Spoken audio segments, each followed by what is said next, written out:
And we'll see. I mean, remember, guys, it's a best of 3. Dark's already almost there. It does seem like Dark, though, does have a better understanding of how Zerg should play against Protoss when compared to a lot of the other races, or other players, excuse me, I should say, that we've already seen here. So maybe MyuNgSiK could come up with something, but for the time being, I don't know, man. It's looking like Dark should be taking it. Yeah, I mean, he's definitely got the lead here. MyuNgSiK also looks really frustrated, and going into such a short series like this, a small best of 3, you never really want to have that tilt going into your mind in a series like this. SSL, a very unforgiving tournament. We are going to see if MyuNgSiK can turn this around. Right now, Dark looking very, very solid. And we're trying to get joined into this game here. We're actually inside of a pro gamer booth, by the way, guys. This is kind of cool. There's 3 booths here.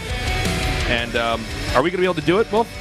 Did we make it? I think so. I'm jumping in. We got logged out for a second. Yeah, they told me to reconnect. This is sort of the equivalent of like the 80s movie where we have that one guy that's the hacker. Although, he's like the guy that informs like the strike team. Although in, 2016, that's basically a guy with Google. But, that was this moment right here, Wolf, is Wolf's got to like log in, Yeah, I've got like my mic on the table. I'm like, it's not even in my hand. I'm just logging in as fast as I can. It was intense, man. I thought we weren't going to be able to join that game. We'd have to cast off the dirty feet screen here we have on our left. But we did make it in, and game number 2 is ready. Tell your friends to join us here at the SSL casted by Tasteless and Wolf.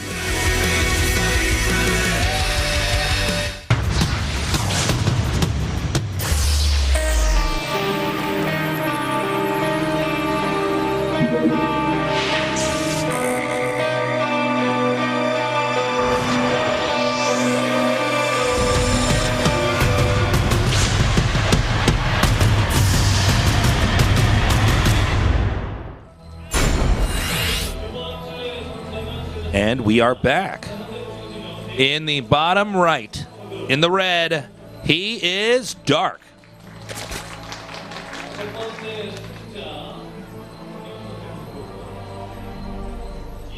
And in the blue, in the bottom left, our Protoss player, MyuNgSiK. MyuNgSiK clearly frustrated with the situation. And now, keep in mind, he is going into Ruins of Saris, which is, I'd say, one of the better maps for Zerg because it takes a lot more time to pressure, even with your initial adepts on this map. Yeah, that's very true. Even though they're at like horizontal spawns with each other, at the bottom, they're not cross spawn or anything like that. It's still a pretty long walk. There's a lot of bases you can take as a Zerg safely, and there's not like a ton of. I'd say actually, the warp presence is quite strong on this map still, but it's not a map where you're worried about Protoss counterattacks where they're coming across to kill you because they're further away in general. But this is the unluckiest spawn, I would say, for Dark for that, unless he himself wants to be aggressive, as we saw him in the previous game. That's certainly an option as well. I guess I'll have to play around the fact the Adept is in the game. By the way, to what I was saying earlier here, before we had our crisis moment where we almost didn't get in that game, good handling of that, Wolf. We're actually, there are 3 pro gamer booths in this studio. That's right. There is there's the 2 are downstairs, right? Yeah, there's 2 downstairs. I'm still pretty new to the studio. Oh yeah, okay, I see where they are now. So the 2 pro gamers are downstairs in their booths, and there was a 3rd booth. I believe they use this occasionally in Pro League. Is that correct? So I'll tell you the history of this booth. There's actually there's actually a 4th booth that isn't used at all. There's like actually a secret booth. There's a secret booth. It's like got a fax machine in it. It's an unlockable booth. There's a booth with a fax machine. Yeah, there's like a fax machine over there, and that other booth across the way. Wow, Spo, the fax machine gets a booth. Now these 2 booths that are up on the 2nd floor actually were originally used for the ace players. Yeah, that's what I thought. It was for the ace match. Yeah. And then that ended up causing problems. Some of these computers in here had problems, so they ended up just kind of scrapping that idea because it was too just logistically complicated. But anyway, the booths that are downstairs are actually extended as well. You can have actually like about 3 or 4 pro gamers in them at a time. They could be used for other games like MOBAs, for example, as well. Yeah, so this is actually, I got to say, this is kind of weird. I played in a lot of tournaments growing up, but I never was in a booth. Yeah. So it's really weird to be casting this from a pro gamer booth, but this is pretty cool. So, anyways, I'm just really happy to be down here. This is so cool doing SSL. Yeah, very grateful, Spo, and you guys brought me on board. This is a lot of fun. Glad to have you here. We have the 2 Adepts coming up here now, chasing out those lings, and let's see how much damage these Adepts actually do. Well, these 2 drones right here are totally exposed. He's probably going to have to like extract or cancel those in order to save them. Actually, the Adept's not even chasing them, so they get away for free. But just pressuring here a little bit. He's not really committing to these Adepts. We see different Pro players have different styles about how much they actually commit to that harassment. And MyuNgSiK seems to be pretty conservative. He's got the Shade about to send those away. Forced a lot of Lings, so it means he's, he's only at 34 drones right now because he made Lings instead of drones. Now we do have, again, Tasis, that Overlord speed. Now we see the Evolution Chamber. Pretty high chance we're going to see some more drops here. And it is going to be the same 1 Stargate Phoenix again here from MyuNgSiK, not 2. Playing his own style of this meta, and a quick lair. Smells like Nidus. Smells like Nidus to me, buddy. Why not, though? It's a best of 3. He already won in a pretty solid game. A bit more reliant on timing attacks. There's absolutely nothing wrong with that, but that's what he was going for. And let's see if the Nidus play works out. I mean, Protoss is taking 3 bases quite quickly, and it's really all just hinged on the fact that the Adept is such a difficult unit to deal with, but the Adept is not going to stop Mass Nidus, if that's in fact what he goes for. Yeah. So we do see Mass Adept is the tech of choice here from MyuNgSiK. Name of the game, Wolfie. That's right. He's getting a few Phoenixes out as well, and they're going to, keep Overlords away. They're going to be able to harass a little bit. Spore Crawler's going up with a Scout on the Phoenixes. Now that lair is almost finished. He's adding extra gases, too. Maybe I'm wrong about this. He just made a ton of Lings, however, to help deal with these Adepts that he has also scouted. I like the pressure build here from the Adepts. I don't know if he's actually going to full-on engage. Seems like he's actually just trying to get in here and do some damage. The Lings can come in for the surround, but I think it's already clear he's probably not going to go any further in there. He does shade back. That's pretty cool. We don't see that as much as just Mass Adept pressure, but that is one way to make sure that Zerg is not making as many drones as they'd want to. Yeah, and there's a ton of Lings on the map right now, 36 of them.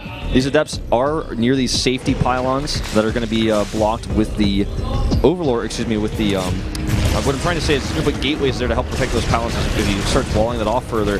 Now, these Phoenixes have not yet seen the Hydra Den.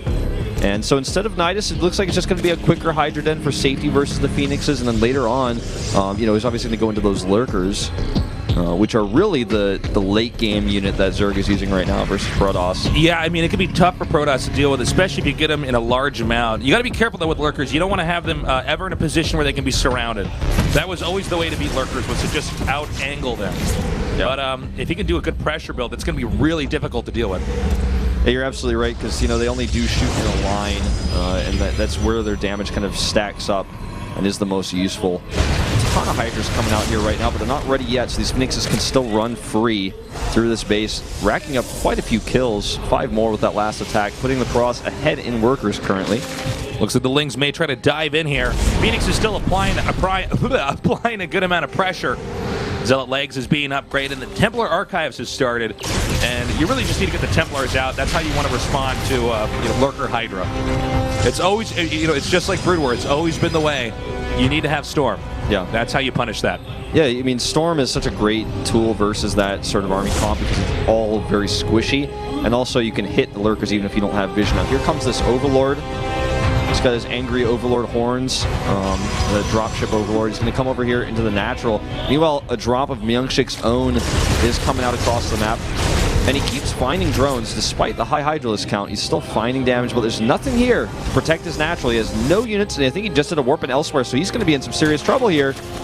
A lot of Lings coming into this base, and there's nothing to defend. He has to pull the probes.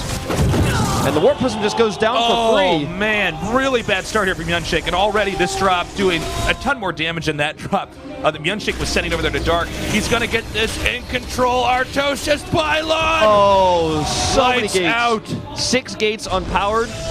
And this is a big, big problem for MyuNgSiK. This is the first problem MyuNgSiK's had in this game. I was about to say right before this drop happened, I feel like MyuNgSiK's so much more comfortable in this game. He's got the more tech, faster. Oh my god, It's not stopping. The Lings are in the main. He might even be able to get the Nexus with that many Lings over here. The Phoenix is coming over here, trying to do as many pickups as possible, but of course Phoenix is not that great against Lings since you can only pick up so many units at once. He now rotates over here into the back. So 2 full bases is not mining right now. By the way, Zerg's almost maxed. Yeah, and he's coming across the map with Hydras. He's going to have Roach speed. So Ravager's being made currently. Checking, I don't think he even made a Lurker, then I think he just wants to end this with pure Hydra basically. There's not enough Protoss on the ground to stop. The Storm is just now finishing. He has a few High Templar. These Storms are going to be so important right now. Okay, he's just got to bait out about 2 more Storms, and he can probably dive on top of that. You see the Ravagers coming up here right now. Here they come. More and more of them morphing. Roach speed nearly done. And this is just really a new timing that's unlocked here for Dark. He wants to hit before the Protoss can amass an army. And look at this. He's got such a good angle. This Storm is really, really dealing quite a lot of damage, but he finds another good angle, and he's just wiping these Zealots out every time they charge down the ramp. And he's eventually just got such a good angle. I think this 3rd base is surely going to fall. Yeah, I don't see the 3rd base staying in there. I think that there's no way. He can't even get his units out in a comfortable fashion here. There is 1 Immortal up here, but I just don't believe that's going to be enough. Zerg continuing to mass out even as units are taken down. GG. Dark wins game number 2, closing out this series. Yeah, he looked confident, not overconfident, but he really just crushed MyuNgSiK there with simply 1 unit. It's the morphed Overlord, the dropping Overlord, you know? That's how he took MyuNgSiK apart today in both games. I feel like in game 2, MyuNgSiK was in such a good place. He had Storm up so quickly. Without that disruption of that drop, he would have had a lot bigger of an army. He would have been in a better position to hold that Hydra push. But the drop just put him totally crosswires, you know, like he didn't have enough money to keep making units. He had basically a pure charge Zealot army with, what, 2 High Templar with Storms? It's such a flimsy army versus Roach Hydra. Not a single Lurker in that mix. A few Ravagers, but that wasn't even, like, Corrosive Vials weren't even what turned that fight around. So he played really well. Dark seems to have a very deep understanding of that matchup. I look forward to seeing more from him, especially in that matchup as we continue on in the SSL. We're going to jump into this interview here with Dark to see what he has to say about that series we just watched.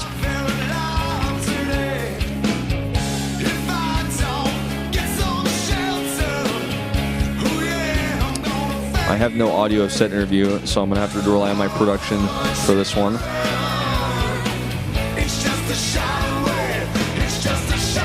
So he said he never really remembers, winning like such a team kill match.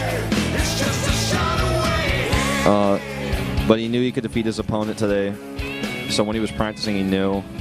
That's right, they're actually on the same team now. I didn't really even think about that. This Pro League hasn't started yet. I don't think about teams as much.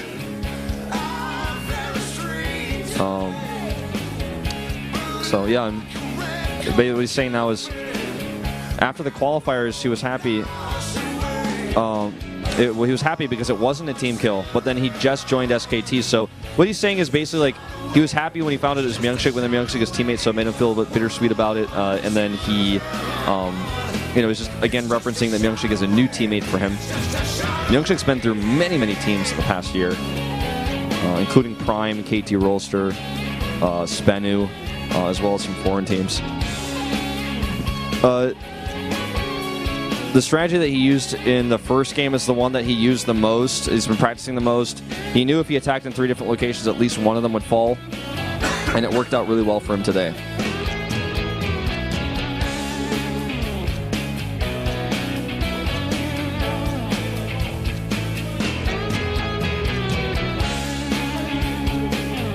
So he still feels that the Adept is overpowered right now, despite his win today.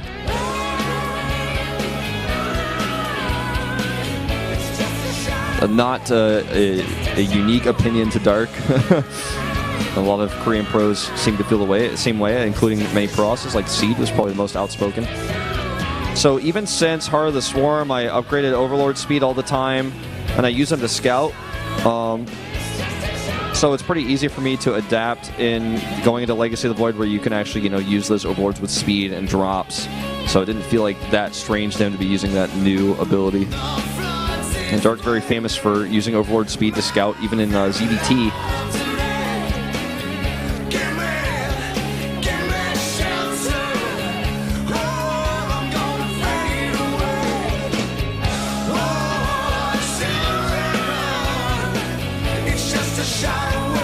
So he's talking about the Adept, and he's talking about how to beat it.